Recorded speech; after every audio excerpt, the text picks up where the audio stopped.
బులెటిన్ల ముందుగా headlines.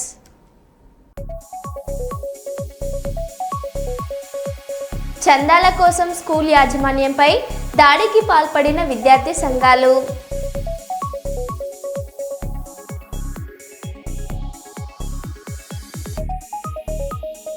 Bapatla private బస్సులపై విస్తృత తనిఖీలు.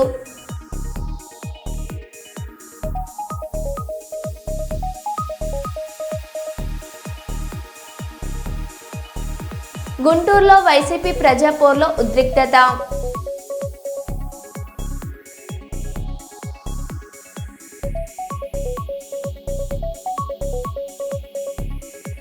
తిరుమల శ్రీవారిని దర్శించుకున్న నటులు.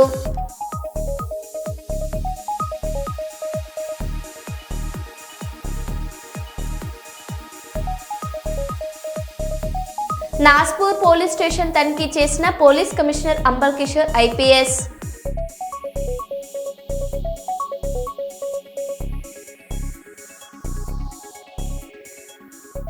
ఇక వివరాల్లోకి వెళ్తే, హన్మకొండలోని smile digi school principal Srinivas PDSU నాయకులు దాడి చేశారు. ఇద్దరు పీడీఎస్యూ నాయకులు చందాల కోసం వచ్చి 500 రూపాయలు ఇచ్చాక కూడా ఇబ్బంది పెడుతుండగా నేను ప్రశ్నించగా నాపై దాడి చేశారని ప్రిన్సిపల్ శ్రీనివాస్ ఆవేదన వ్యక్తం చేశారు. అనేక మంది విద్యార్థి సంఘాల పేరు చెప్పుకుంటూ వచ్చి తమను ఇబ్బంది గురి చేస్తున్నారని వాపోయారు. తనపై దాడి చేసిన పీడీఎస్యూ నాయకులపై కఠిన చర్యలు తీసుకోవాలని హన్మకొండ పోలీస్ స్టేషన్లో ఫిర్యాదు చేశామని ప్రిన్సిపల్ శ్రీనివాస్ తెలిపారు.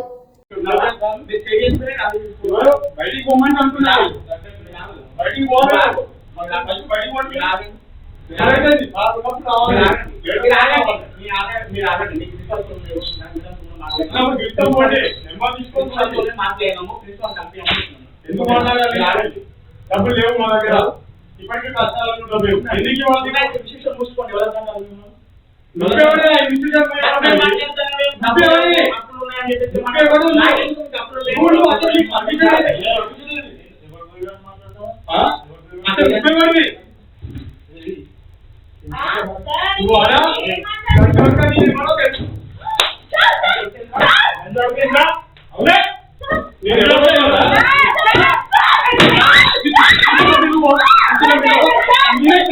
జనగామ జిల్లా పాలకుర్తి మండల కేంద్రంలోని బాషరత్ గార్డెన్లో శంకర కంటి ఆసుపత్రి, జిల్లా అంధత్వ నివారణ సంస్థ, Hanmanla Jhansi Rajender Reddy family charitable trust ఆధ్వర్యంలో ఏర్పాటు చేసిన ఉచిత కంటి వైద్య శిబిరాన్ని ఝాన్సీ రెడ్డితో కలిసి ఎమ్మెల్యే ప్రారంభించారు. ఈ సందర్భంగా వారు మాట్లాడారు. ట్రస్ట్ ఆధ్వర్యంలో అతిపెద్ద ఉచిత కంటి వైద్య శిబిరం నిర్వహించడం అభినందనీయం అన్నారు. ఈ కార్యక్రమంలో బ్లాక్ కాంగ్రెస్ అధ్యక్షులు రాపాక సత్యనారాయణ, మండల కాంగ్రెస్ పార్టీ అధ్యక్షులు గిరగాని కుమారస్వామి గౌడ్, పార్టీ సీనియర్ నాయకులు ఎర్రబెల్లి రాఘవరావు, పార్టీ ప్రధాన కార్యదర్శి బైరు భార్గవ్, మాజీ జెడ్పీ కోంక్ ఆప్షన్ సభ్యులు ఎండి మదర్, యూత్ కాంగ్రెస్ నాయకులు గోనె మహేందర్ రెడ్డి తదితరులు పాల్గొన్నారు.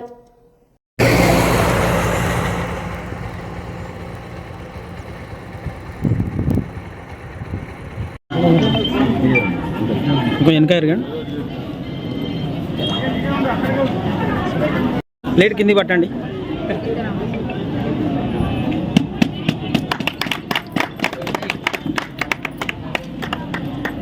ఫస్ట్ కాదు అట్లా ఫోన్ చేస్తాను, అది ఒకరు నువ్వు ఇట్లా ఉంటావు కదా. ఓకే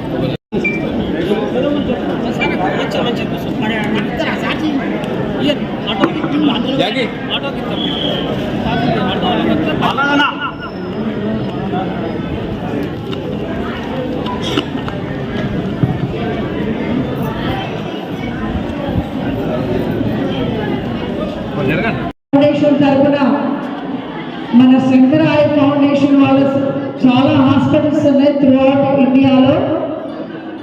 ఇది ముఖ్యంగా అమెరికాలో శంకర ఐ ఫౌండేషన్ అనేది చాలా పాపులర్ అమాంగ్ మన ఇండియన్స్లో.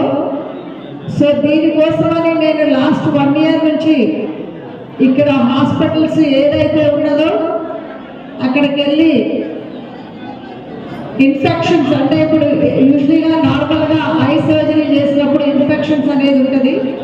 సో ఈ ఇన్ఫెక్షన్స్ అనేది ఫౌండేషన్ అంటే హనుమంత రాజేంద్ర రెడ్డి ఝాన్సీ రెడ్డి గారి ఫౌండేషన్ తరఫున మన పాలకుర్తి మండలంలో ఐ క్యాంప్ పెట్టడం జరిగింది. శంకర ఐ హాస్పిటల్ వాళ్ళని కలిసి మన శంకర ఐ హాస్పిటల్ వాళ్ళని కూడా అంటే అది తెలియని వాళ్ళు ఉంటారు, వాళ్ళు కూడా చాలా సర్వీస్ చేస్తారు.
ఇంకా టైం వేస్ట్ చేయండి, ఇప్పటికే డిలే అయిందని చెప్పి ఇమ్మీడియట్గా నిన్న హడావుడి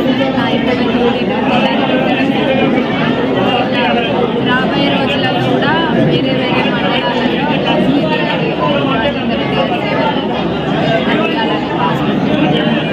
మంచిర్యాల జిల్లాలోని జైపూర్ మండలంలోని శివారం గ్రామం మీదుగా పెద్దపల్లి జిల్లా మంతని రహదారికి కొత్తగా నిర్మిస్తున్న బ్రిడ్జ్ వల్ల భూములు కోల్పోతున్న గ్రామ రైతులు వ్యవసాయం మీదనే ఆధారపడుతున్నా మేము మా భూములు కోల్పోవడం వల్ల రోడ్డు మీద పడే పరిస్థితులున్నాయని తమకు తగిన న్యాయం చేకూర్చాలని జైపూర్లో మంత్రి వివేక్ వెంకటస్వామిని కలిసి వినతి పత్రం ఇచ్చిన అవిడపు గణేష్, మాజీ సర్పంచ్ మరియు రైతులు, గ్రామ ప్రజలు తదితరులు పాల్గొన్నారు.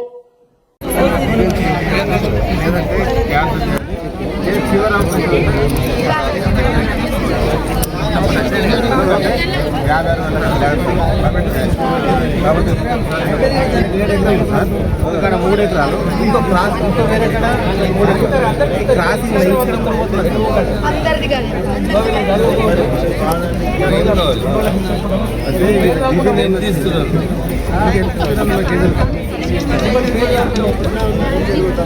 Alignment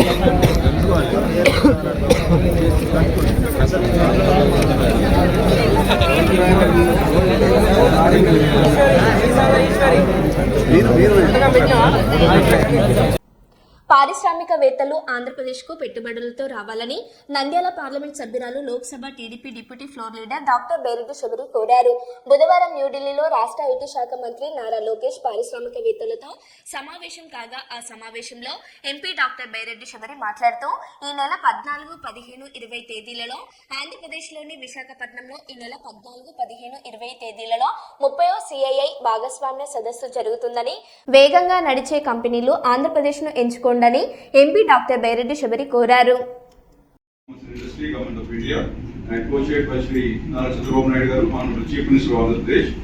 The summit will be inaugurated by Mr. C.P. Radhakrishnan, Honorable Vice President of India, marking a truly a momentous beginning of his career. Let me also express a heartfelt gratitude to Shri Nara Lokesh Garu, Honorable Minister for HRD, IT, Electronics and Communication, RTG, Government of Andhra Pradesh, for gracing this occasion and for his dynamic leadership in driving transformative growth in the state.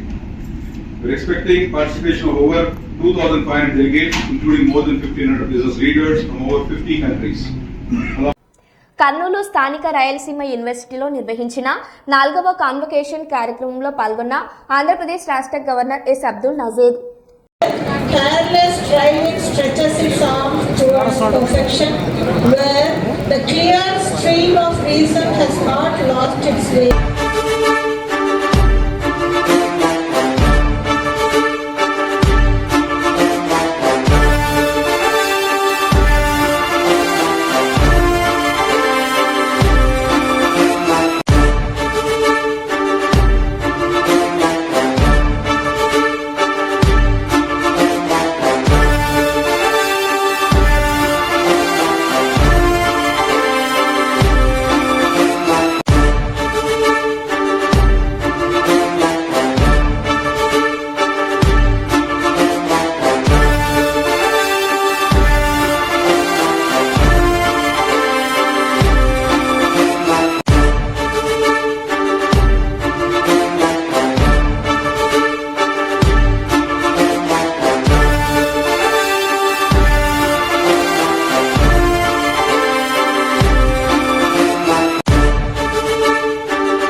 members of the media, ladies and gentlemen, Andiriki Namaskaram.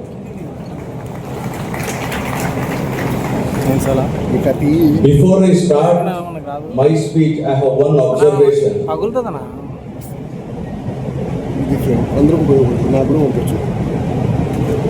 I had the privilege of awarding gold medals just now. About 80 to 85% of them were all girl students. I am very happy for that. But I am cautioning these boys also.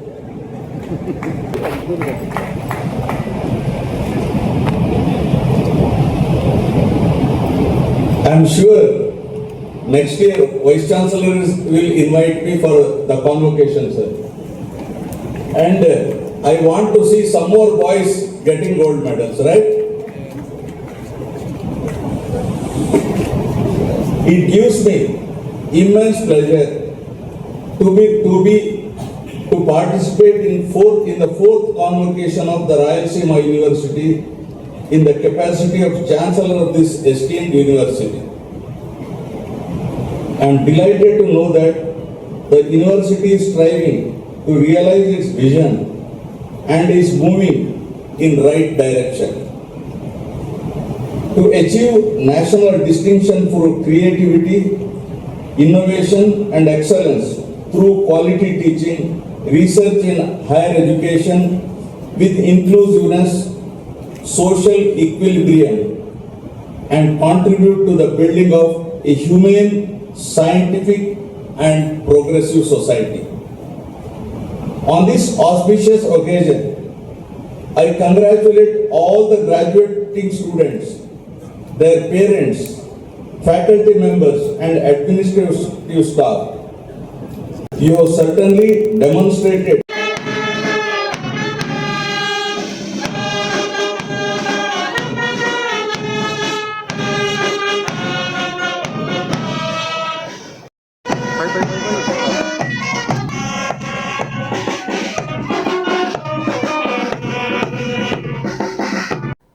Mahabubabad జిల్లా SP Shri Sudheer Ramnath Kekan గారి ఆదేశాల మేరకు town DSP Shri Tirupathirao గారి సూచనల ప్రకారం మహబూబాబాద్ పట్టణంలోని పలు లాడ్జీలలో town inspector గారి ఆధ్వర్యంలో తనిఖీలు నిర్వహించారు.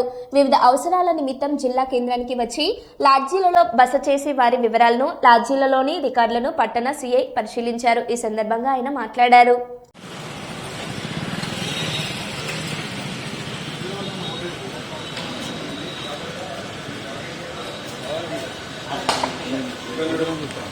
వచ్చి మీరంతా ఈస్టర్ మొత్తం 100% మీరంతా ప్రశ్నలంగా ఇంట్రెస్ట్ ఉండాలి. ఇలా ఇంట్రెస్ట్ ఉండాలి, వీళ్ళు ఆధార్ కార్డ్స్ ఉండాలి.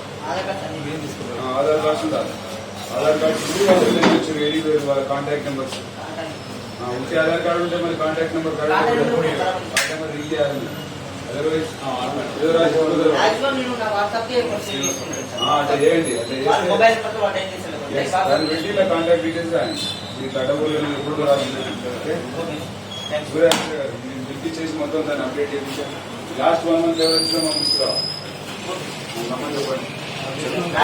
హన్మకొండ రామ్నగర్లోని కొండ దంపతుల నివాసంలో గౌరవ మంత్రివర్యులు శ్రీమతి శ్రీ కొండ సురేఖ గారిని కలిసిన మామ్నూర్ ఎయిర్పోర్ట్ కింద ఇండ్లు కోల్పోతున్న గాడపల్లి గ్రామ వాస్తవ్యులు వారి సమస్యలు విని వెంటనే జిల్లా కలెక్టర్తో మాట్లాడి ఇండ్లు కోల్పోతున్న వారికి అన్ని విధాలా ఆదుకోవాలని ఆదేశించారు.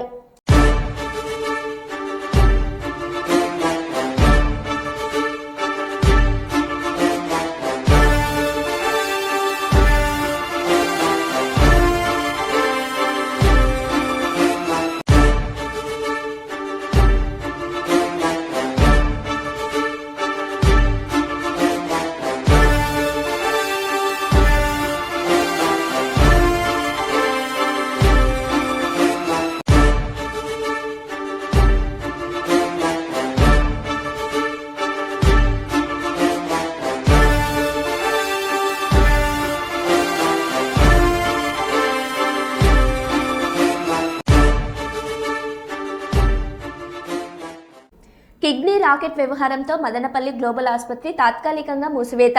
ఇప్పటికే ఈ విషయంపై మదనపల్లి 2వ పట్టణ సీఐ రాజారెడ్డి కేసు నమోదు చేసి దర్యాప్తు చేస్తున్నారు.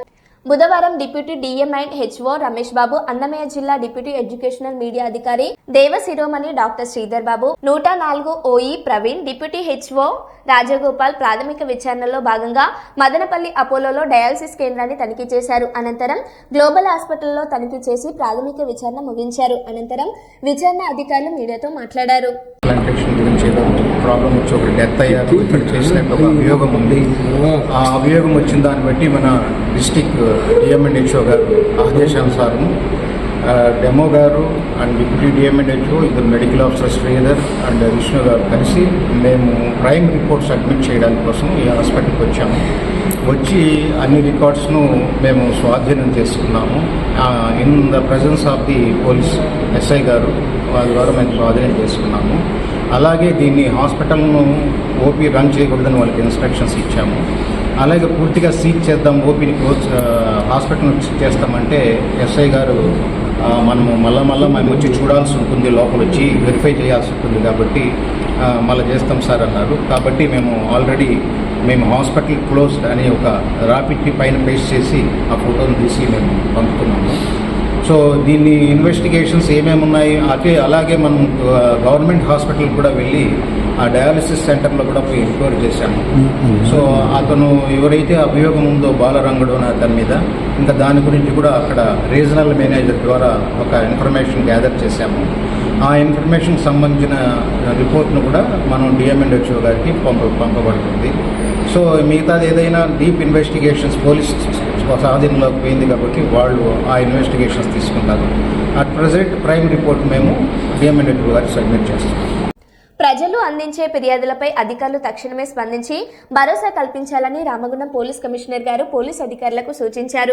వార్షిక తనిఖీల్లో భాగంగా police commissionerate Mancherial zone Naspur police station ను తనిఖీ చేశారు. తనిఖీలకై పోలీస్ స్టేషన్ చేరుకున్న పోలీస్ కమిషనర్ కు పోలీస్ అధికారులు పూల మొక్కలను అందజేసి స్వాగతం పలికారు. అనంతరం పోలీస్ కమిషనర్ పోలీస్ సిబ్బందితో మాట్లాడి వారి విధులు, పనితీరు, సమస్యలు అడిగి తెలుసుకున్నారు. ఈ తనిఖీల్లో భాగంగా CP police station reception, CCTNS విభాగాల పనితీరును సంబంధిత పోలీస్ సిబ్బందిని శాఖపరమైన సమస్యలను అడిగి తెలుసుకున్నారు. పరిస్థితి ఎట్లా ఉంది, ఏ విధంగా మనం పబ్లిక్కి మంచి సర్వీస్ ఇవ్వగలుగుతాము, ఆ విషయంలో డిస్కషన్ అయింది. కేసెస్కి ఇన్వెస్టిగేషన్ ఎట్లా ఉంది, ఏ విధంగా మనము ట్రాఫిక్ విషయంలో ఇంప్రూవ్మెంట్ చేయగలుగుతాము, అది అన్నీ డిస్కస్ చేసి ఇన్స్ట్రక్షన్స్ ఇవ్వడం జరిగింది. ఆఫీసర్స్ ఇక్కడ బాగానే పనిచేస్తున్నారు, వాళ్ళకి మంచి రివార్డ్ రికమెండ్ చేయడానికి కూడా నేను చెప్పాము. I wish all the best to the police station staff and the officers. Thank you. Thanks. Tirupati Venkateswara స్వామి లడ్డులో వాడే నెయ్యి కల్తీ అంటూ ప్రచారం చేస్తున్నారు. స్వామివారిపై ఇలా ప్రచారం చేస్తే పాపం చుట్టుకుంటుంది. ఎంక్వైరీ పూర్తి అయిన తర్వాత వాస్తవాలు బయటకు వచ్చాక మాట్లాడాలి, అంతేకాని అపోహాలతో స్వామివారికి అపచారం చేయవద్దు అని బొత్స సత్యనారాయణ గారు శాసనమండలి విపక్ష నేత అన్నారు.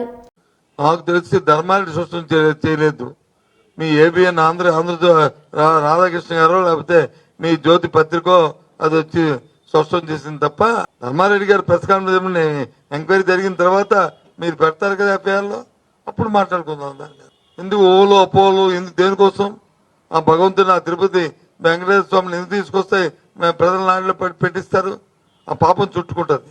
దయచేసి ఆపండి. దాని మీద శంఖాలు పుంకాలు ఆపి వాస్తవ విషయాలు ఏమున్నాయో మీ ఎంక్వైరీలో వచ్చిన తర్వాత ఫైనల్ అయిన అప్పుడు చెప్పండి, అప్పుడు దాన్ని మేము మాట్లాడదాం. అంతేగాని ఇలాంటి లేని పేరు మాటలు, అపోల మాటలు చెప్పి ఆ స్వామివారికి కిడితే అపచారం చేసే మాటలు, ఆయన తాలుగా ఆయన మీద భక్తి తగ్గే మాటలు చేయొద్దు దయచేసి. ముగిసిన ప్రకాష్ రాజ్ సిఐడి విచారణ. బెట్టింగ్ యాప్ కేసులో నటుడు ప్రకాష్ రాజ్ సీట్ విచారణకు హాజరయ్యారు. జంగిల్ రమ్మీ యాప్తో ఒప్పందాలు చేసుకున్న విషయాలపై విచారణ జరిగింది. 2016లో గేమింగ్ చట్టం లేదని, ఆ సమయంలోనే యాప్ను ప్రమోట్ చేశానని ప్రకాష్ రాజ్ తెలిపారు. జంగిల్ రమ్మీ యాప్ ద్వారా తనకు ఎలాంటి నగదు రాలేదని, యాజమాన్యంతో ఆర్థిక లావాదేవీలు జరగలేదని ఆయన వాంగ్మూలం ఇచ్చారు. ఇందులో నా భాగస్వామ్యం లేదండి. 2016లో అప్పుడు ఇంకా బెట్టింగ్ స్టార్ట్ అవ్వలేదు. ఒక యాప్ గురించి యాడ్ చేశాను, ఆ తర్వాత అది బెట్టింగ్ అయితే దాని నుంచి నేను తప్పుకున్నాను. I did not take payment అంటే ఓకే అన్నారు. సిఐడికి కూడా ఒక సార్వజనికులు ఒకరు కంప్లైంట్ చేశారు మన పేర్లన్నీ చెప్పి. సో దాని గురించి పిలిచారు. అండ్ వెళ్ళి మాట్లాడాను. 2017లో ఇక్కడ బ్యాన్ అయ్యింది. 2016లో ఇంకా బెట్టింగ్ స్టార్ట్ అవ్వలేదండి. ఆ యాప్ ఒక గేమ్ అనుకుని మేము చేసామండి. ఆ తర్వాత తెలిసింది బెట్టింగ్ యాప్ ఈజ్ రాంగ్, అందువల్ల నేను కంటిన్యూ చేయలేదు. ఆ డీటెయిల్స్ ఇచ్చాను. ఆ తర్వాత ఏదైనా చేశారా, వేరే కంపెనీస్ ఏదైనా చేశారా అంటే లేదండి అని చెప్పాను. అంతే. బ్యాంక్ స్టేట్మెంట్స్ అన్ని అప్పుడే ఇచ్చాము, అందులో ఏమీ లేదని తెలిసింది. బట్ ఒకటి మా మాధ్యమం మూలంగా చెప్తున్నది, ఏదో అది కొందరు పెద్దవాళ్ళు చేశారు, వాళ్ళు చేశారు రూల్స్ అని కాదు. Betting app is wrong. Okay, అది చాలా యంగ్స్టర్స్ జీవితాలు పాడైపోతున్నాయి. 2016లో మనకు తెలియదు అది ఇంకా యాప్గా ఉంది, ఇంకా బెట్టింగ్ స్టార్ట్ అవ్వలేదు. బట్ ఎప్పుడైతే బెట్టింగ్ స్టార్ట్ అయ్యి అది బ్యాన్ అయ్యిందో, యంగ్స్టర్స్కి నేను ఈ మూలంగా చెప్పేది ఒకటే, అంటే నేను బెట్టింగ్ యాప్ డబ్బులు పెట్టి చేయమని నేను యాడ్ చేయలేదని చెప్పడం చాలా ఈజీ. అలా కాదు. అది తెలిసి చేసినా తెలియక చేసినా తప్పే. యంగ్స్టర్స్ ప్రజలు అర్థం చేసుకోవాలి. మనం కష్టపడదాం, కష్టపడి సంపాదిస్తాం. ఇలాంటి యాప్ పోయి చాలా ఫ్యామిలీస్, చాలా youngsters they have lost there lifes and I'm sorry for that and hope మనం దీని నుంచి నేర్చుకుంటాం. Thank you. ఢిల్లీ పేలుడు దర్యాప్తులో భారత్ తనదైన విధంగా ముందుకెళ్తుందని అమెరికా విదేశాంగ మంత్రి మార్కో రుబియో అన్నారు. దర్యాప్తుకు సహకరించేందుకు తమ దేశం సిద్ధంగా ఉన్నప్పటికీ భారత అధికారులు ఎంతో సమర్థులని, వారికి మా అవసరం లేదని ఆయన పేర్కొన్నారు. G7 సమావేశాల సందర్భంలో విదేశాంగ మంత్రి ఎస్ జయశంకర్తో రుబియో భేటీ అయ్యారు. ఎర్రకోట వద్ద సోమవారం జరిగిన ఈ పేలుళ్లలో 13 మంది దుర్మరణం పాలైన విషయం ఇప్పటికే దేశాన్ని కాల్చివేసింది. Antecedent of the tension and the fighting. Yeah, I mean, we're aware of the potential that holds, but I think the Indians need to be commended. They've been very measured and cautious and very professional in how they're carrying out this investigation.